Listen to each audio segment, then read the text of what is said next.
সকলকে স্বাগত আমাদের চ্যানেল রাজির বকবকমে আবার একটা নতুন ভিডিওয়ে। এই চ্যানেলে আমরা বিভিন্ন রকম বিষয় নিয়ে গল্প করি, আলোচনা করি, আড্ডা দিই, আবার মাঝে মধ্যে একটু গসিপও করি। তাই সেরকমই একটি বিষয় নিয়ে আজকে আমি তোমাদের কাছে চলে এসেছি। আচ্ছা বলো তো, ডাকাত কথাটা শুনলে তোমার মাথায় প্রথমে কি আসে? হারে রে রে রে, রঘু ডাকাত, নাকি সোজা বারনা গব্বরা জায়গা? অবশ্য এসব তো এখন পুরনো, তুমি তো অলরেডি মানি হাইস্ট দেখে ফেলেছো। মানি হাইস্ট দেখে প্রফেসরকে দেখে হয়েছে তো জানি। ওদিকে ধুম 1 2 3 4 সব তোমার দেখা শেষ। ঋত্বিকের মতো অমন একটা হ্যান্ডসাম ডাকাত ভাবা যায়?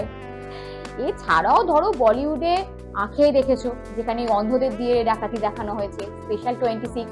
আর রিসেন্টলি বাংলায় আমরা দারুণ একটা সিনেমা দেখলাম ডাকাতিকে নিয়ে, বহুরূপী। তাই এই ধরনের সিনেমা যেগুলোতে ডাকাতি দেখানো হয় সেগুলো কিন্তু বরাবর আমাদেরকে খুব অ্যাট্রাক্ট করে। তবে তুমি কি জানো, এসব মানি হাইস্টের অনেক আগে তোমারই দেশে ঘটে গেছে একটা এইরকমই ফুল প্রুফ ডাকাতি? মানে তুমি শুনলে অবাক হয়ে যাবে কিভাবে প্ল্যানিং, প্লটিং এবং সেটিং করে এই ডাকাতিটা হয়েছিল, যেটা কোনো অংশে কোনো সিনেমার থেকে কম নয়। সেই গল্পটা আজকে শুনবে নাকি? তাহলে চলো।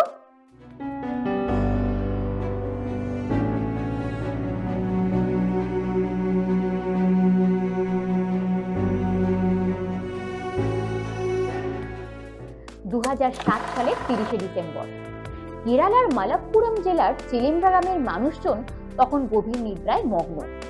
ওদিকে চেলেম্ব্রা গ্রামের গ্রামীণ ব্যাংকে 4 জন মিলে ওই গভীর ঠান্ডার রাতে ব্যাংক থেকে 80 কেজি সোনা আর 8 কোটি টাকা নিয়ে সরকারের নাকের তলা দিয়ে চম্পট দিল।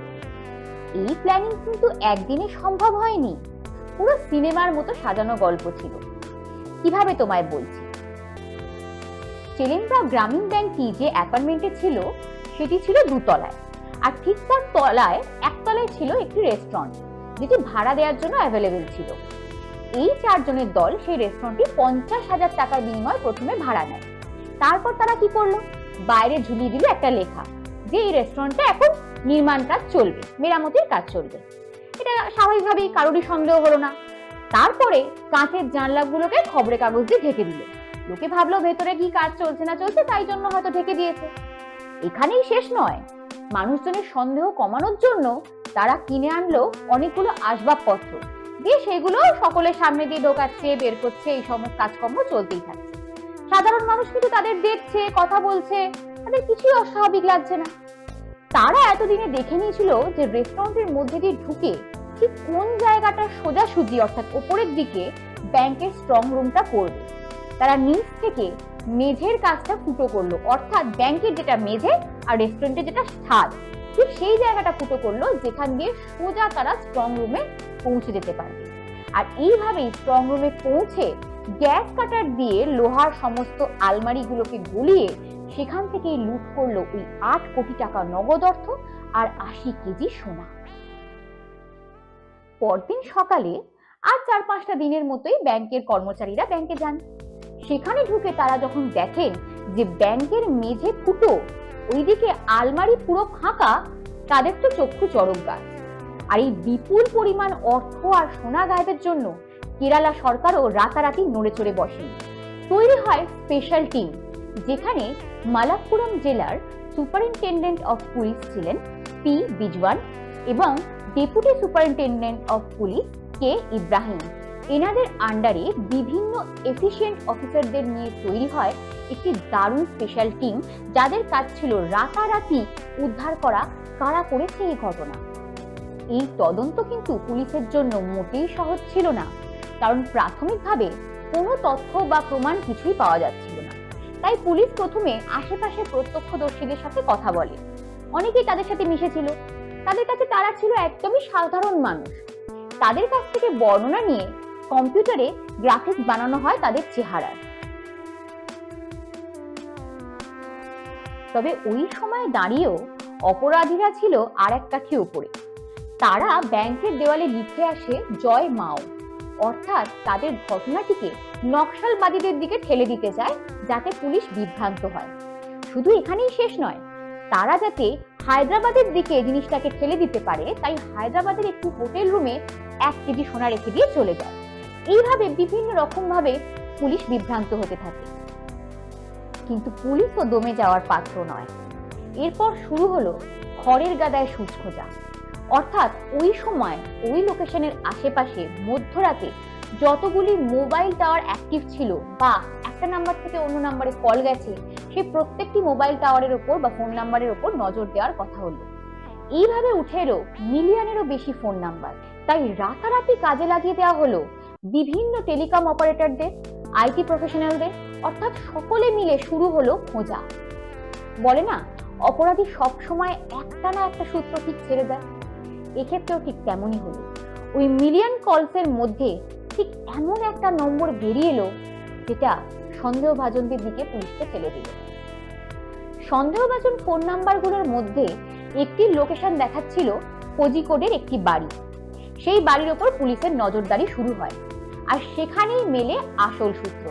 কারণ সেই বাড়ির মধ্যে যারা ছিল তাদের চেহারা মিলে যায় প্রত্যক্ষদর্শীরা যাদের বর্ণনা দিয়েছিল সেই গ্রাফিক্স ইমেজগুলির সাথে। সেখান থেকে গ্রেফতার হয় দলের মূল পান্ডা জোসেফ। এই জোসেফ আবার জাইসন বাবু নামেও পরিচিত। এনার সাথে এর সঙ্গে আরো 3 জন উদ্ধার হয়, যার মধ্যে একজন আবার মহিলা ডাকাত। কেউ কখনো সন্দেহ করতে পারে? তো তাদের কাছ থেকে পুলিশ উদ্ধার করে লুট হওয়া সোনা ও টাকার প্রায় 80%। এবং তারপরে প্রেস কনফারেন্সে পুলিশ জানায় যে এছাড়াও বাকি টাকা আর সোনাও কিন্তু তারা খুব তাড়াতাড়ি উদ্ধার করতে পারবেন। এরপর আস্তে আস্তে অপরাধীরা সকলেই তাদের অপরাধ স্বীকার করে নেন এবং এডিজি কে চানপাঙ্গি 28 ফেব্রুয়ারি 2008 সালে অফিসিয়ালি তাদের গ্রেফতার ঘোষণা করেন। এরপর যখন পুলিশি জিজ্ঞাসাবাদ শুরু হয়, ওই নেতা তখন বলেন যে ধুম সিনেমা দেখে তিনি নাকি এতই অনুপ্রাণিত হয়েছিলেন যে এই ডাকাতির ঘটনাটা বা এই ডাকাতির ষড়যন্ত্রটা তিনি রচনা করে ফেলেন। কিন্তু সিনেমার মতো তো আর বাস্তবে হয় না। সেখানে ডিনামাইটের যে ব্যবহার দেখিয়েছিল, বাস্তবে তারা যখন সেটা করতে যায় সেখানে হয়ে যায় গন্ডগোল। আর সেই গন্ডগোলেই তাদের কথোপকথন, ফোন, আর সেখান থেকেই ধরা পড়ে যায় এত বড় অপরাধ। এরপর ভারতের সত্য ঘটনা ভিত্তিক বেস্ট সেলিং লেখক অনির্বাণ ভট্টাচার্য এই ঘটনাটির উপর ভিত্তি করে একটি বই লেখেন।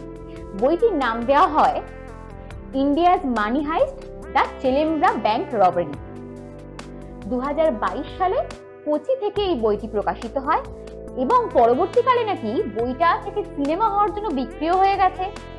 স্টারিং কারা কারা হবে সেগুলো নাকি মোটামুটি স্থির হয়ে গেছে। তাহলে এটা সিনেমা হিসেবে বেরোলে তোমরা সবাই দেখবে তো?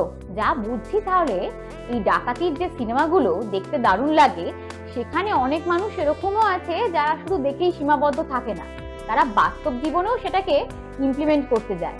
ওই আগে আমরা দেখতাম না শক্তিমান, তলায় ডিসক্লেমার আসতো বাচ্চারা বাড়িতে ট্রাই করবেন না। এবার ডাকাতির সিনেমা তো ওরকম একটা ডিসক্লেমার দিতে হবে যে বাড়িতে ট্রাই করবেন না, কারণ সিনেমায় যেগুলো দেখানো হয় বাস্তবে কিন্তু সেটা হয় না। তাই অপরাধ ঠিক ধরা পড়েই যায়। কেমন লাগলো তোমাদের আজকের ভিডিও?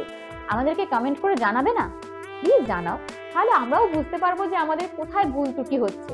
বা তোমাদের যদি এরকম কোনো বিষয় থাকে যেটা নিয়ে ভিডিও দেখতে ইচ্ছে করছে, সেটাও কিন্তু অবশ্যই জানিও। আমাদের চ্যানেলটাকে একটু ভালোবাসা দিও, লাইক করো, সাবস্ক্রাইব করো আর আমাদের পাশে থেকো।